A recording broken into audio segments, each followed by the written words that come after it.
there's a $4.4 billion industry that has built its entire business model around one very specific outcome. You feeling bad about your money?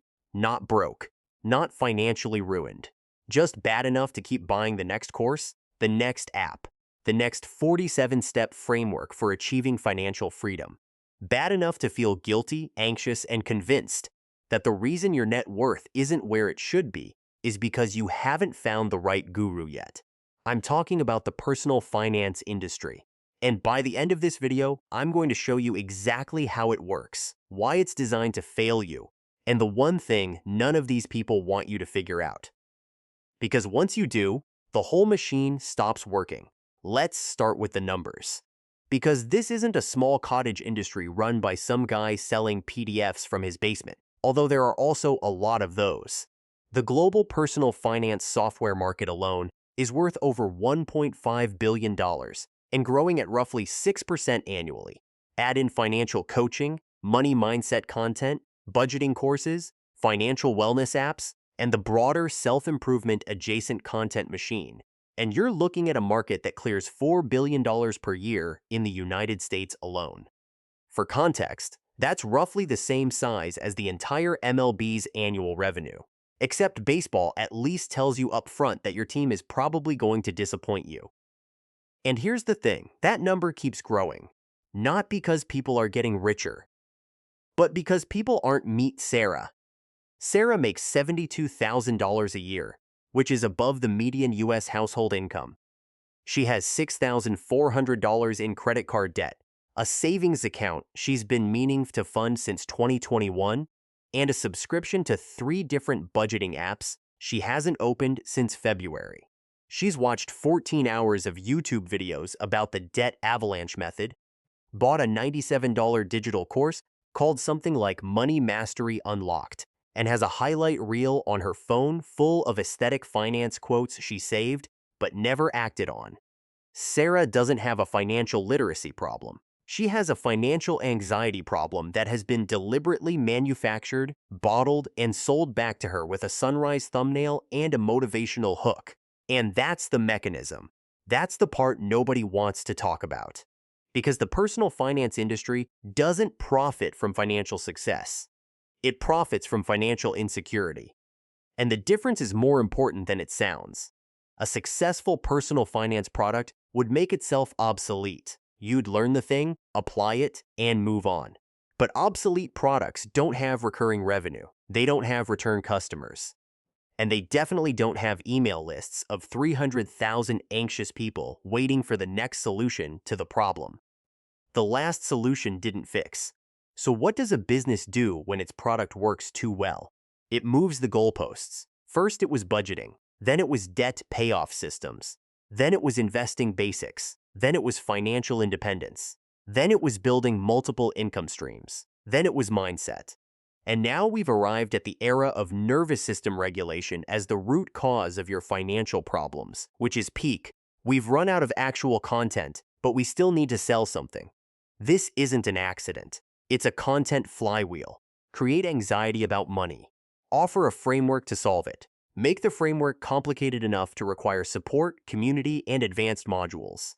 Introduce a new anxiety when the old one resolves. Repeat.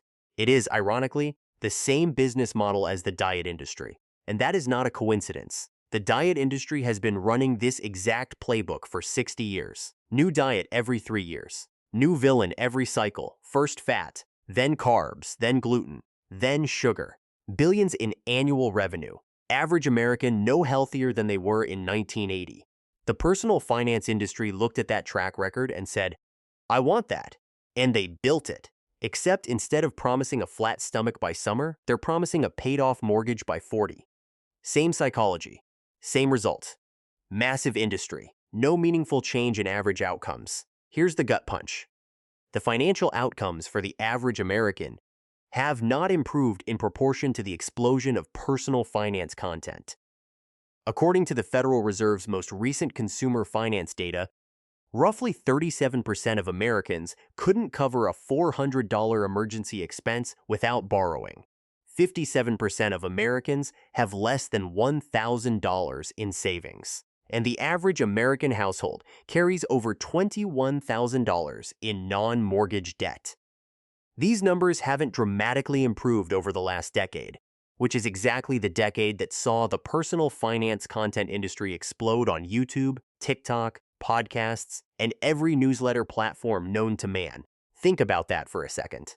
More financial content than at any point in human history. Worse financial outcomes. If this were a drug trial, the FDA would have pulled the plug 5 years ago. So why doesn't the content work? And the answer isn't that the information is wrong. Most of it is fine. Spend less than you earn. Build an emergency fund. Invest consistently. Pay off high-interest debt first. Congratulations. You now know everything the $4.4 billion industry knows. I just saved you $97 and a very earnest email sequence. The problem is that the industry has deliberately confused information with transformation. Knowing the debt avalanche method and applying the debt avalanche method are two completely different cognitive tasks separated by one annoying variable called real life. And real life includes irregular income, family emergencies, behavioral psychology, housing costs that have gone completely insane, and the structural reality that wages have not kept pace with costs for a significant portion of the population. But here's what the industry can't sell you: systemic solutions. Because systemic solutions require political will, policy change, and about 20 years of patience. None of those things have a good thumbnail. So instead, you get content that implicitly frames every financial struggle as a personal failure of discipline, mindset, or effort. And once you've accepted that framing, you're a customer for life. Because you'll keep buying until you fix yourself, and the industry will keep moving the definition of fixed. Now, to be fair, there are real and legitimate educators in this space. People who genuinely want to help, give away useful frameworks, and aren't trying to upsell you into a $2,000 mastermind retreat where the main deliverable is a certificate and a group photo. Those people exist, and they're worth following. But they are swimming in a sea of content that has been algorithmically optimized, not for your financial outcomes, but for your financial anxiety. Because anxiety drives engagement, and engagement drives revenue, and revenue is the only metric the algorithm actually cares about. So what do you actually do with all of this? First, stop confusing consumption with action. Watching a video about index fund investing is not the same as buying an index fund. Reading a budgeting framework is not the same as opening a spreadsheet. The information is free, and it has been free for years. The bottleneck was never knowledge. Second, the basics are genuinely boring and genuinely effective. Emergency fund, low-cost index funds, high-interest debt gone first. That's it. That's the whole thing.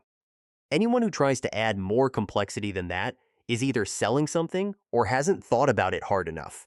Third, the most financially dangerous thing you can do right now is keep searching for a better framework.